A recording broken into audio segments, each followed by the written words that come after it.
I just want to say one thing. He's going to ask the question about Korach. Before we get into Korach, let's just talk about a minute for a moment. There's a similarity between Korach and Parsha Shlach, and last and the Parsha of the Haloska. We have in the Davening. Here the Rabbi says it's very important. What I want to say now.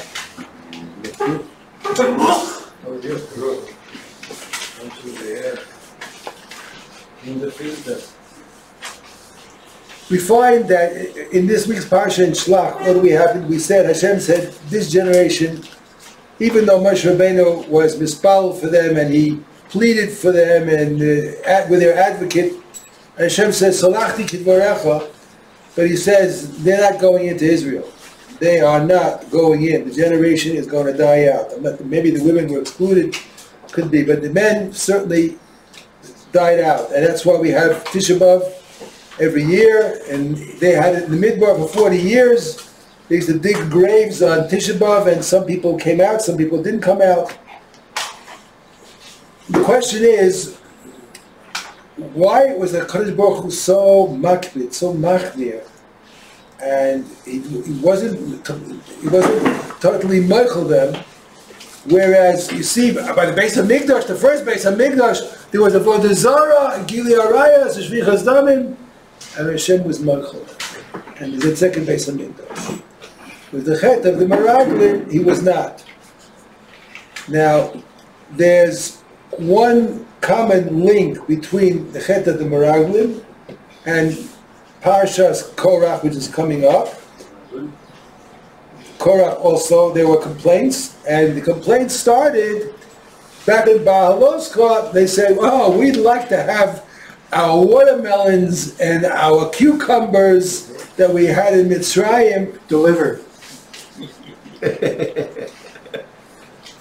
One common denominator between all three, and that is, all of them were a chet of dibur. The Misonim were complainers, the Meraglim were complainers, and in Korach they're complainers, and they're all using the dibur to complain. The what? Dibur. The speech. Dibur. This is one thing that is worse than Avodah Zarah, Gilei Arayos, Shvichas Damim. That's why they were punished. Avodah Zarah, idolatry, Gilei Arayos, immorality, Shvichas Damim. How do you call that? Corruption. Hashem can forgive all those things because a person is a taiva. A person understands I created you with a Yetzer Hara, so you give in to the Yetzer Hara. I can understand that. I can be weichel that. But a chet of dibur, of speech, that is the worst. It's the worst. The first aveira in the world, took place because of speech. Nachash. The Nachash spoke to Chava, and he seduced her. He convinced her to eat from the Eitz Hadas. He lied to her, and he said, you know why Hashem said you shouldn't eat from it? Because he's afraid you'll become as smart as him. He doesn't want to have competition. A chet of dibur. Dibur, a speech, is the difference. Okay, second one, all right. Is the difference between an animal and a human being. An animal can communicate, but he cannot speak. We have this special commodity, this tremendous matana, this beautiful thing called dibur, speech. And we take that and we violate it. And with speech, so to speak, Hashem created the world. Vayomer Hashem Yehior, Vayomer Hashem Tachei Ordzesh. This is the most wonderful institution we can possibly imagine. We take it for granted. Speech is one of the holiest things. Every time we speak, we're talking about the Shem Tov constantly. He's saying when a person speaks, you should know it's the Shekhinah coming into Adam Rishon, which we inherited, and it's coming out of our mouth. It's using that to say something bad, to say Lashon Hara, to say Motzi Shemra, to complain. Now there's two, I guess, paths a person can take. He can choose to be happy and put the complaints aside, or he can look at the complaints and, well, if you answer my questions, then I'll be happy. There's two ways you can take, two paths you can take in life. You're going to be a complainer and be always a critic and try to fix this and fix that and fix that. You're always noticing the empty half of the glass. Or you can look at the positive side and be happy and smile. And you don't have the need to complain. Just push it aside, push it aside. What path are you going to take? You only can't go both. What do you take one is going to be the major emphasis in your life. Which one are you going to take? Obviously, if you take the right side, you'll be better off. I can't forget the case of this woman who was a pianist. She played piano very well, and the Germans, they like music. The Nazis they like music. And they kept her alive because even though she was Jewish, she was a good pianist, and she'd play music for them. And she lived through the war, and she was in England, and she lived till about 103 years old, something like that. And they asked her, do you hate the Nazis? They killed her family, killed her. She said, no, I don't hate anybody. I don't hate anybody. What was she saying? She was saying that she understood this question that we just raised. You have a choice in life. What path are you going to take? You're going to take the path of looking at the bright side of things, or you take the path of always looking at the chesroinus, the off side of things, and trying to fix them and always putting your attention on them. What side are you going to... If she would have taken that side, she wouldn't have made it. She wouldn't have been able to live till 103 years old. And it's already been proven scientifically, and our doctor here, Binyamin Ephraim, can bear it out, I'm sure, that the way your mind works influences your body. If you're happy, it means that you have all kinds of wonderful, healthful, therapeutic hormones being released. I once saw an article many years ago. Many years ago, it stuck in my mind. I think I saw it in Reader's Digest.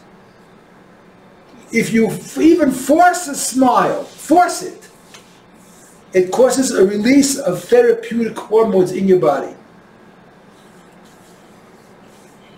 So what choice is there? A person with a little bit of seichel. Are you going to be a complainer? You're going to use your mouth to complain? You're going to always be critical? Or are you going to praise people for the good things that they have? You have a choice. And the Baal Shem Tov is teaching us all the time how precious Dibur is. So that's why I brought it in, because it's connected to the Baal Shem Tov. So that's why by the Meraglim, they couldn't make it. And that all partially explains why in Korach so many people had to die. Because they took the negative side. Negative, not happy with the situation. Why is Moshe Rabbeinu, why is Aaron? What are you complaining about? The question was different. What was the question? Why so many people Why die? A few people, and all the people have to pay. Well, I don't know about the rest of them. I mean, I have to take a look again. I have to see how many were. But it was Korach's whole Eidah, right? There's Korach you mean all the judges that went with him also. It could be that they were silent. They didn't protest. Anyway, I don't know. I have to look. Yeah. I thought also the people were on Korach's side.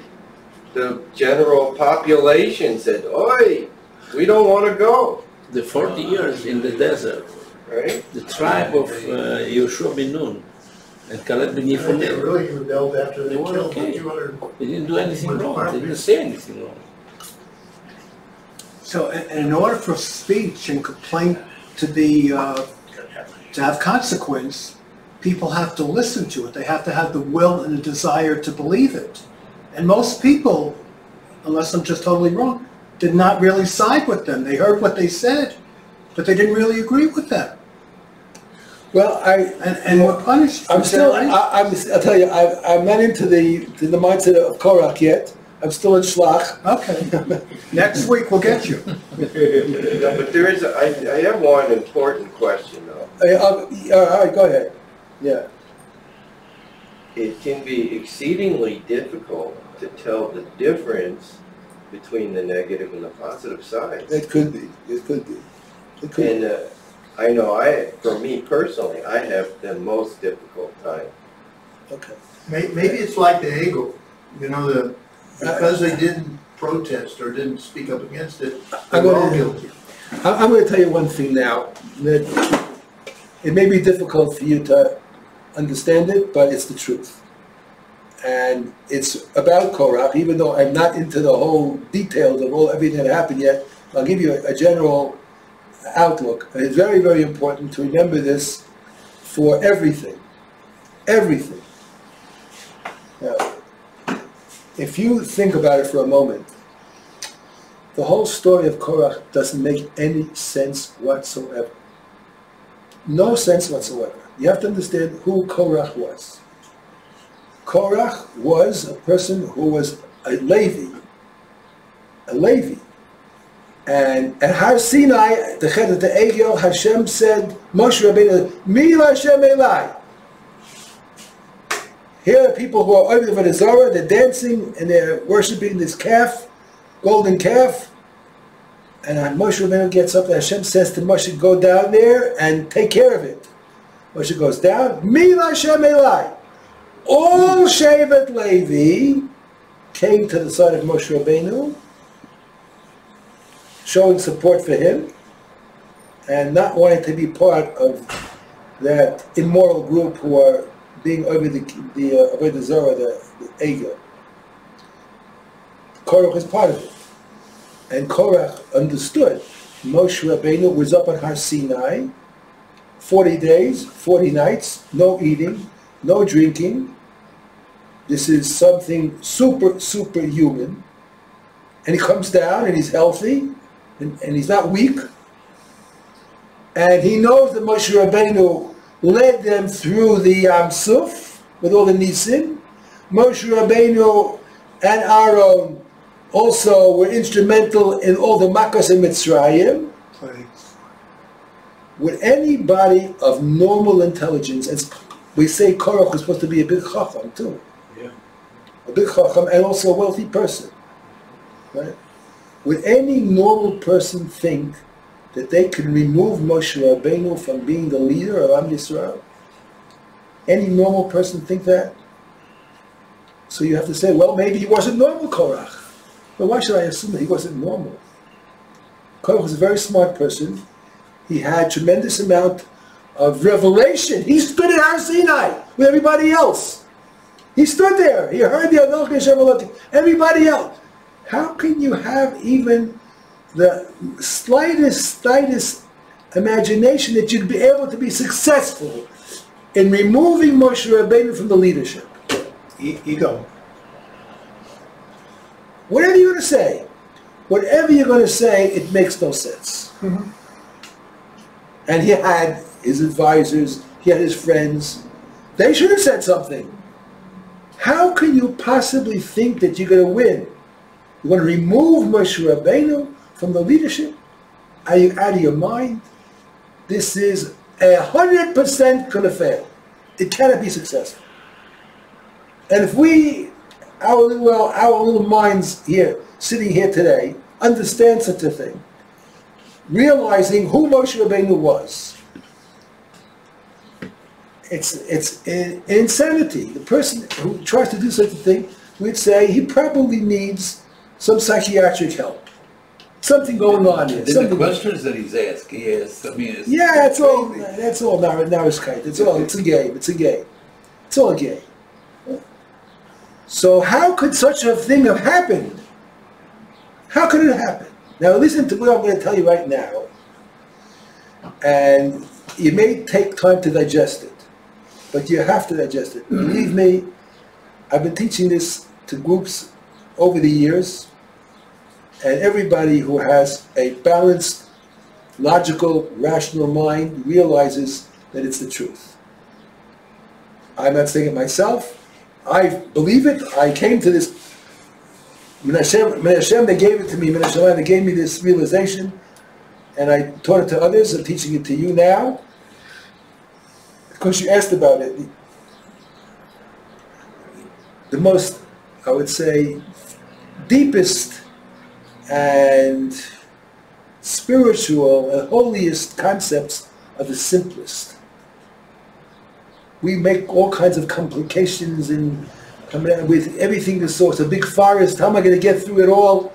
The answer is usually the most simple concept. I'm going to give you that simple concept right now, and please try to internalize what I'm saying. The whole Maisa of Korach had to happen. You know what I said? There was no way out. It had to happen. Why? Wait a minute. Let's understand first what I said. When we're saying that it had to happen, things that happened had to happen. The entire world events was planned out to the nth degree, from the beginning of creation till the end. It had to happen. Nora lila. Now, what does that have to do with our free will? Reward and punishment. If something had to happen, that means it's predestined. How does that work? We have reward for doing good, we have punishment for doing bad, and we're told in the Torah, "Bacharta b'chayim," choose life, choose good. So understand this very, very well. There are in the world, in the creation, two systems working at the same time simultaneously. There are two systems. The main system, the main grid, is not visible to us. But it's there. It's underneath the carpet. We can't see it. But it's ongoing from the beginning of creation till the end of creation. And what happens in the world has to happen. And it had to happen. And Korach had to happen. And the Meraglim had to happen. And the Misonim had to happen. It had to happen. Because it doesn't make sense otherwise. The Meraglim were the choice people.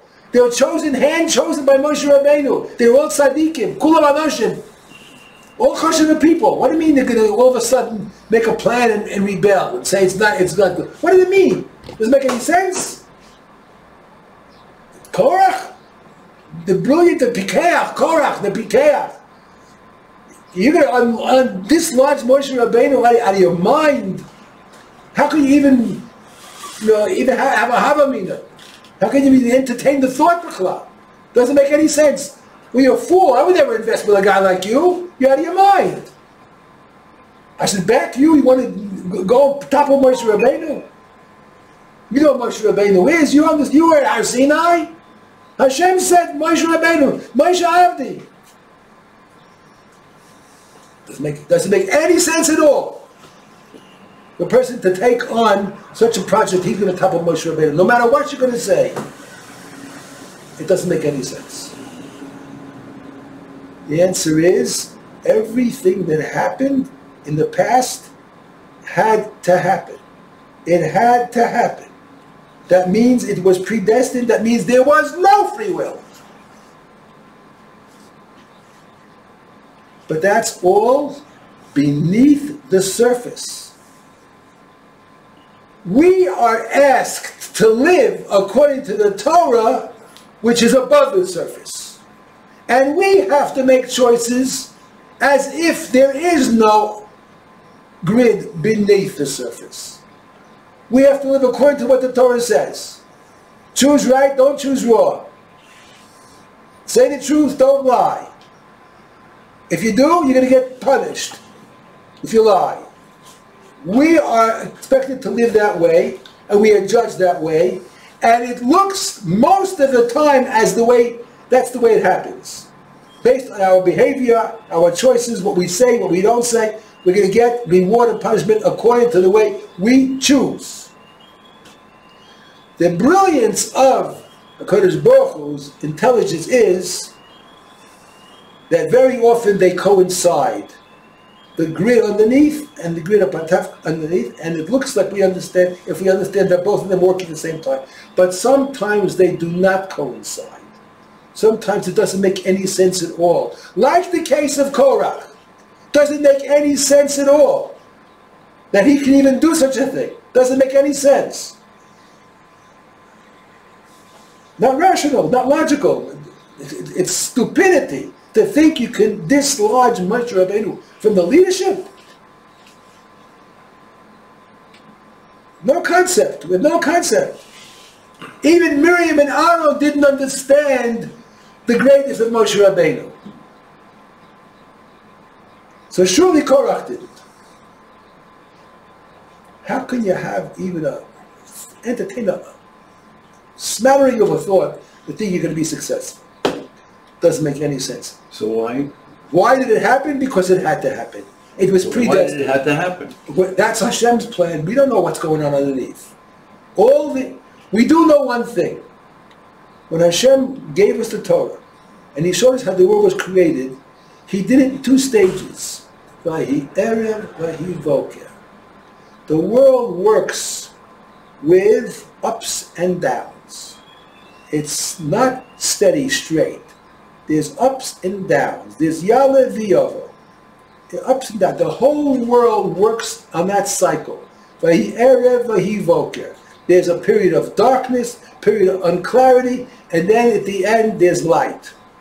That's the world. So the entire Bria, the entire creation works with this constant change of day and night, sun and darkness. That's the way it works. Averis and mitzvahs, aliyahs and that's the way the entire Bria works. That's the pattern. Why Hashem chose that? I have no idea.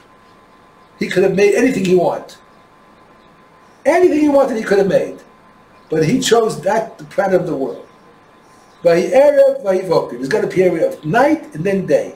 Darkness and then light. That's the way the world works. So there's got to be, in history, there's got to be lows, there's got to be highs. Great times and terrible times. A flood, a Mabul, destroy the whole world, Chabad. Everything. Let it all go. A Shoah. 1/3 of the Jewish people eliminated. That's the way it is. That's the pattern. That's the grid that's underneath the carpet that we do not see, or we know that it exists. Once you have that in your mind, you understand that, then a lot of your questions just disappear. Just disappear. But you have to understand that that is the truth. That is the reality. That's the reality. The story of two Gedolim. One said, whoever is Nifta first, I think it was the Ramban, I'm not sure, I remember two Gedolim. He said, you're going to go up to Shemayim. I have a number of questions I want you to ask in Shemayim, and I want you to come back and give me the answers. So one of them was Nifta early, and being good friends, so we went up, and he came back in a dream to his chaver, and he wanted to know the answer to his questions. So some of the questions he got answers to, but the really serious ones, he says, you know, when I got up there, they weren't any more questions. They wanted no more questions. The questions just faded away. Faded away. We don't have the oversight, we don't have the insight that HaKadosh Baruch Hu has. When you get up there, you see the entire picture. You see it all. then all your questions just fade away. There's no questions anymore. Hashem knows what he's doing. Oh, does he know? It's like the two friends that used to play professional baseball. And so when they were in their 90s already, they made an agreement. Whoever goes up to heaven first to find out if there's any baseball in heaven. So the first guy dies, and he calls down to his friend. He says, "I got good news for you, and I got bad news for you." He said, "Well, what's the good news?" 17 Baseball, stretch. baseball in heaven, there is. And not only that, but you're pitching tomorrow. That's funny. Rebecca, okay, everybody, okay, you heard it all, How does this fit with Shem Shmuel? Excuse me? I'm trying to see how this fits with the Shem Shmuel. Shem Shmuel, let's say. Alexander. Right, so he sits there and said, how is it possible that Korah could do such a thing? Yeah. And he said because he was a Nabi, he saw all these great descendants coming from him, climaxing with Shmuel and Nabi, and he saw how could it be wrong when all this greatness comes. You're trying to use the, it's not the main answer. In spite of, that's what I'm saying, in spite of all that, so he has a Nevi'us and he saws all of it, but still, you think you're going to really be successful in dislodging Moshe Rabbeinu? How could you entertain such a thought? How does it enter your mind? Maybe his wife. It's absurd. It's absurd. Yeah, Rabbi Yaakov. Can I give an example? Yeah. From the Chumash, Yeah. which means what we were saying now. No. It's written, "V'choshech hapenei techom." And Rashi says this was creation of death.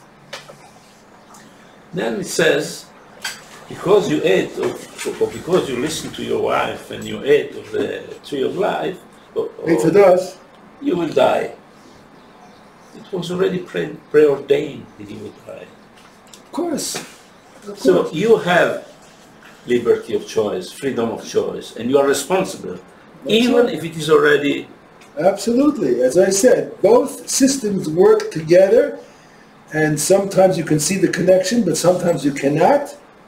And here's a case where you cannot see it. You have to accept that this system is not working, so why is it happening? It's happening because the underneath system, the hidden system, is really what's powering the world. That's the way it works. So we said today big things. I hope you were able to absorb it and understand it properly. And please, if you have a question about it, don't hesitate. Ask. I'll be happy to go over it again and explain it again. Yeah. It seems more reasonable that if he was able to have prophecy and see the future, that he already knew that he was going to fail. And he also had the same, Hashem gave him the same understanding that it was necessary for the purpose of Am Yisrael, that he had to do it anyways. And so with that, you could see a purer purpose in what seems like an obvious error. Because he did it in spite of it. He did it in spite of knowing it was going to fail. Okay. Rabbi, that goes along with what we just read about the stoning of the guy doing stuff on Shabbat. I had read commentary. Oh, he was saying. Yeah, that's what we just said. Oh, okay. Okay, everybody said, let's get into the Sefer. 149, how much time did we have to spend on this? Spent a lot of time on it, but it was worth it. It's very important, we said today. 149. Let's see, 149.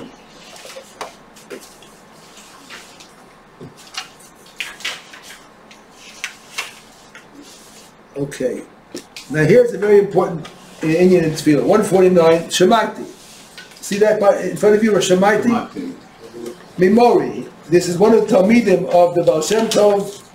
This is the Toldus Yaakov Yosef, with Yaakov Yosef in Polanya. He says, well, I heard from my Rabbi, B'inyan Tfilas Hayom, Shia al Derech, davening on a daily basis.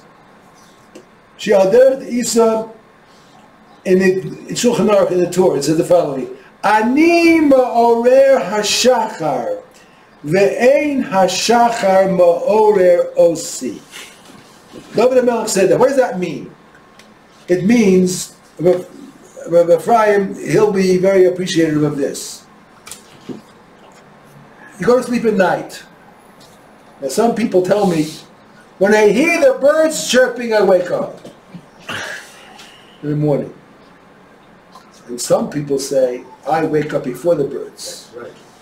I wake them up. What's the best way? Wake up before the birds. He says, Ani ma'oreh hashachar. I am the one who awakens the morning. I'm there first. Ve'ein hashachar ma'oreh osi. Then all of a sudden the birds are chirping and the stars are coming and the light's coming. That wakes me up. No. That's not the way it's supposed to work. Says the Baal Shem Tov, Sheyatriach, sheyitrach v'yageya b'hadraga ad baruch she'amar shehu neged olam ha'asiyah. That you have to be the one who is the arouser. You have to be the one who instigates. We have to understand a general principle. If you want something to be successful and it to be permanent, you've got to start it off. Don't wait for matanas. What's the biggest proof? The biggest proof is the difference between Mitzrayim, Pesach, and Paras, Purim. Pesach, a wonderful Chag. The basis of all our religion starts on Pesach. But it didn't last. It did not last. Because we weren't deserving of it. We were Nemter Shari Tumah, and Hashem gave us a matana to take us out of there. Whereas Purim, so the Pesach, Miyat Hashem, when Mashiach comes, is going to fade away. It's not going to be disappear. It'll fade away. It won't be at all important, Pesach. It will be around. But Purim will always be celebrated. Why? Because we did tshuva first. After we did tshuva, then Hashem sent the Yeshua and turned over V'napochu, turned over the tables for what looked to be like our complete demise turned out to be our big Yeshua. When do we have success? When does it stick? When is it permanent? When we are the ones who are the originators. When we are the ones who are the ma'orerim, the arousers. If it comes from somebody else, it doesn't have that effect. It doesn't have that emphasis. It doesn't last.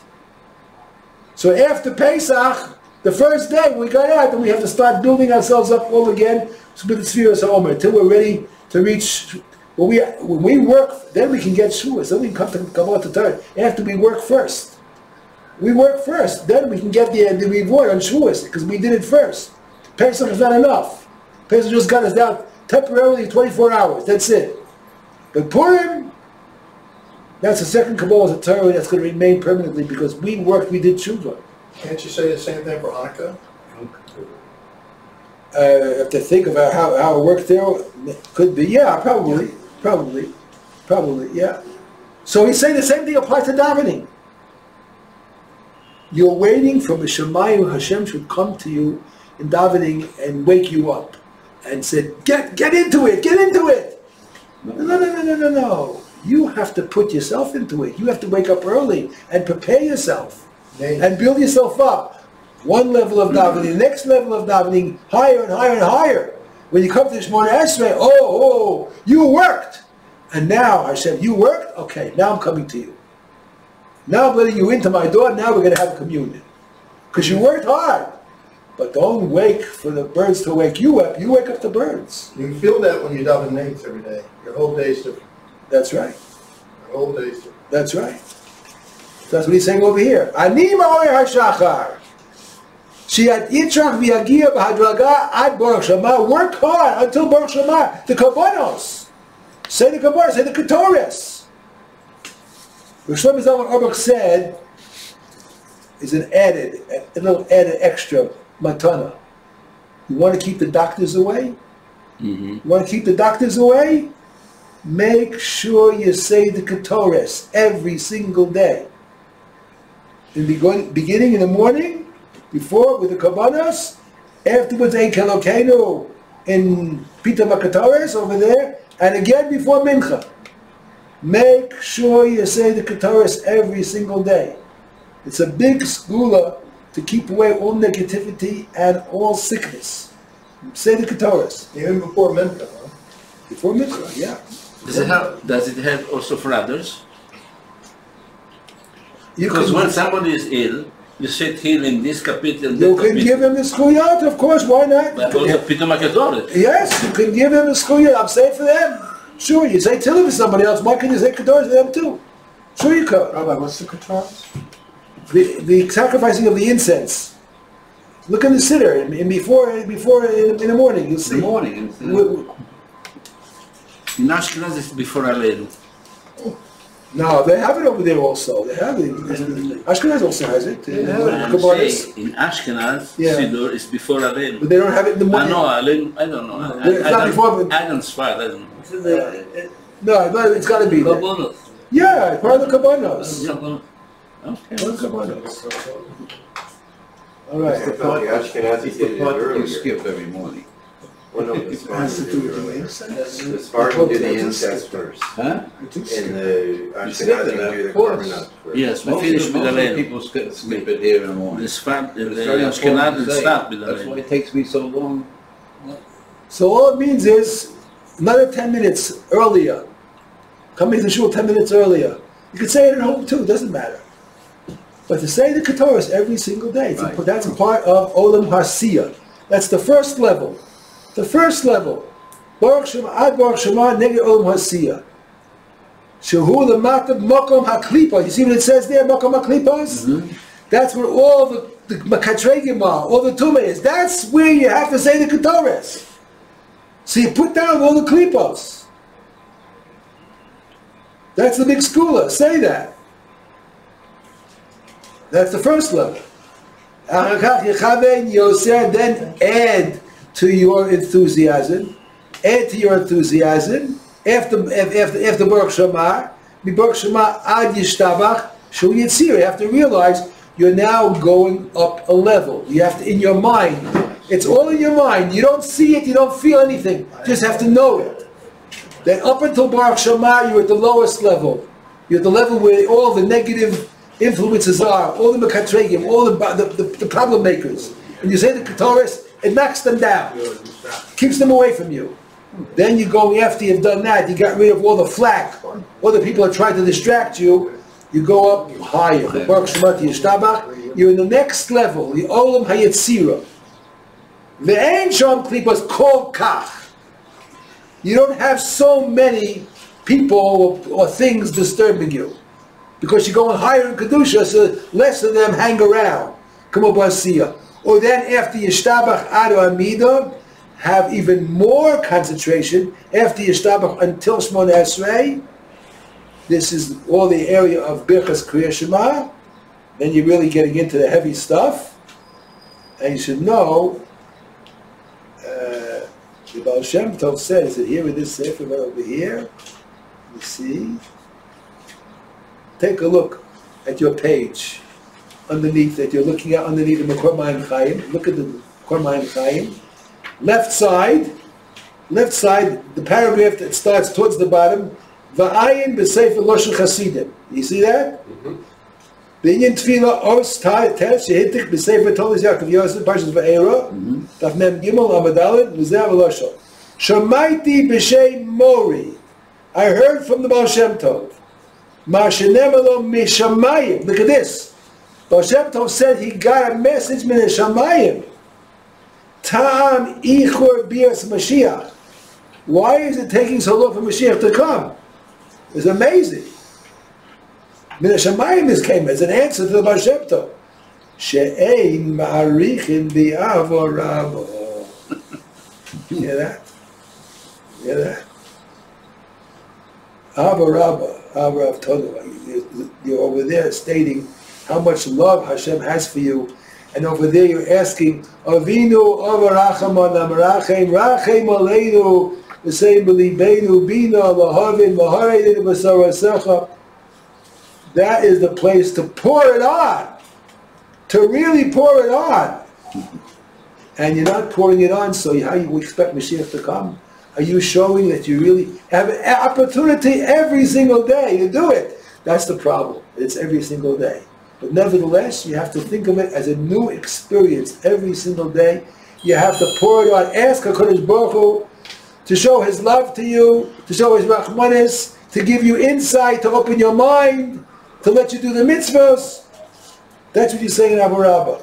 He compares it to Sod Nishikim Shekodem Hazivu. It's a very, very, I would say, physical, material way of explaining it, but it unfortunately has to be understood in Kedusha. So before a person has mates with his mate, there is an introductory period. That introductory period is very important to make it successful. So he says, before you mate with a Kodesh Baruch Hu, so to speak, you have to have the proper introductory period, proper preparation. And that's here in Avo Rabbah. That's where it is, in Avo Rabbah. You're expressing your love for Hashem, Avo Rabbah Avtanu, His love for you, and you're asking for Achmanis to give you dveikus to Him, to do the mitzvahs, to understand Torah.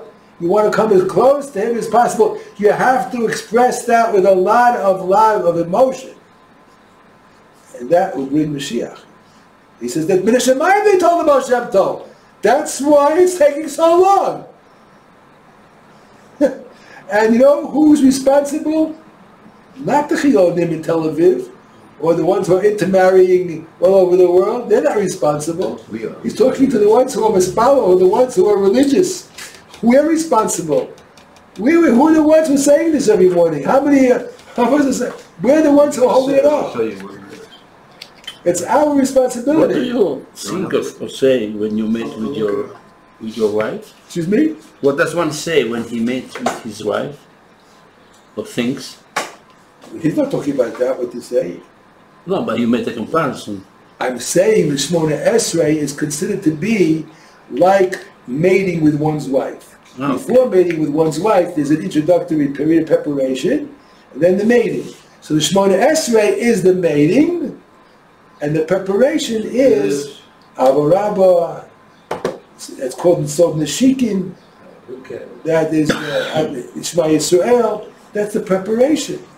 So you want to have a successful mating with your wife. You want to have a successful meeting with the Kodesh Baruch Hu, so to speak. You got to prepare beforehand. That's the Avo Rabbah. That's the Shema Yisrael. That's what it's all about. So, going back to the top now. Going back to the top. So that's the third level. The third level is from Yishtabach until Shema Yisrael, until Shmona Esrei. That's the Olam of Bria. Uba'amida, fifth line down, Uba'amida, hu ha'chibuk v'hazivuk ha'miti. When you're davening Shmona Esrei, you're hugging HaKadosh Baruch Hu, you're mating with HaKadosh Baruch Hu. It's amazing how he couldn't find any other words to describe that union with HaKadosh Baruch Hu. It says, if you're mating with HaKadosh Baruch Hu, chas v'shalom says such a thing. But he's trying to use a word which makes a lot of sense to us. It means you're totally interwound with the Kodesh Baruch Hu. How? Where is it taking place? Mainly in the machshava. Mainly in your mind. The words that come out are very, very faint. Remember, the Baal Shem Tov said, we're not even supposed to hear our own words. We say. The mating is mainly in the mind, that you're so close to HaKadosh Baruch Hu, you're so involved, you just can't think of it. It's impossible to think of anything else. Passionate. Yes. Yavshit es atzmo min hagashmis, k'mo shekosev b'orech hayim. At that moment, at that time, you have to be completely unaware of your body. When you're on such a high spiritual experience, when you're talking and mating with a Kodesh Baruch Hu, so to speak, that you have to be mating on his level, in his world. In his world, there are no bodies. There's only spirit. There's only intelligence. Your mind is so inundated with thought. It's so totally involved in the thought, in the process of thought. You don't even realize what you have a body. That's when then you know you're davening good Shemona Esrei. You forget your body. You don't hear anything. A gun can go off and you wouldn't hear it. That's a good davening. That's a Shemona Esrei. That's the way it's supposed to be. Yavshit es atzmo min hagashmis kmo shechos baruch hayim. And this is not Chassidus, Rabbi Say. This is brought in the Shulchan Aruch. It's not Chassidus, it's not Kabbalah. It's brought in the Shulchan Aruch. This is the way everyone's supposed to be davening. This is halacha.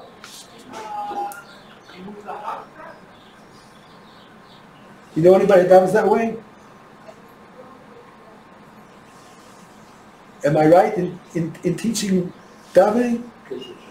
It's a mitzvah yasayma. It's a mitzvah yasayma. It's an orphaned mitzvah. People have forgotten about what davening is.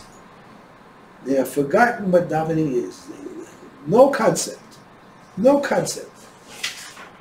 No concept. There's one minyan I know. I can't believe it. They start at 1:45, at 1:45 they start. At 6 o'clock they're holding by Birchas Kohanim already. In 15 minutes. They're holding by Birchas Kohanim, that means a chazaros and shots. 15 minutes.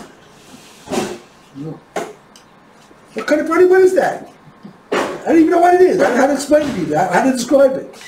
What time do you start davening nates in the morning? How much before? About 25-30 minutes. Between? From Baruch Shamar until Shemona Esrei. That's the way our menu works. I'll do it at 5 o'clock. Okay. 5 o'clock can't be until sunrise. When do you start? What about all the rest? Anyone can start whenever they want. We have a certain amount of time from Yishtabach until Shemona Esrei. We have, it used to be 15 minutes, but they shortened it. It's now 12 and a half, 13 minutes. From Yishtabach until Shemona Esrei has to take 13 minutes. So you're not in any rush. Not in any rush. You can do it in 3-4 minutes. If you really want to speed, you can do it in 3-4 minutes, 5 minutes. It takes 13 minutes because they want people to say it like you're supposed to say it. Word by word, not to rush.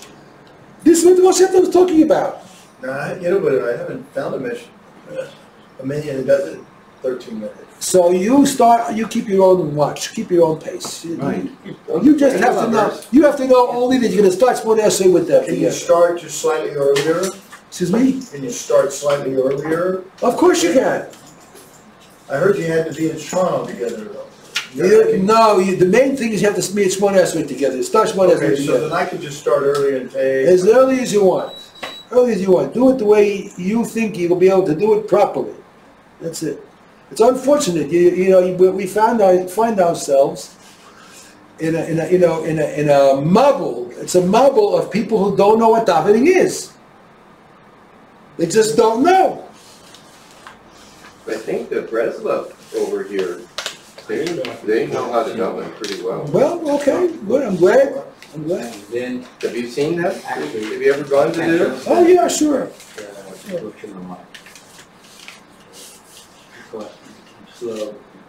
Okay.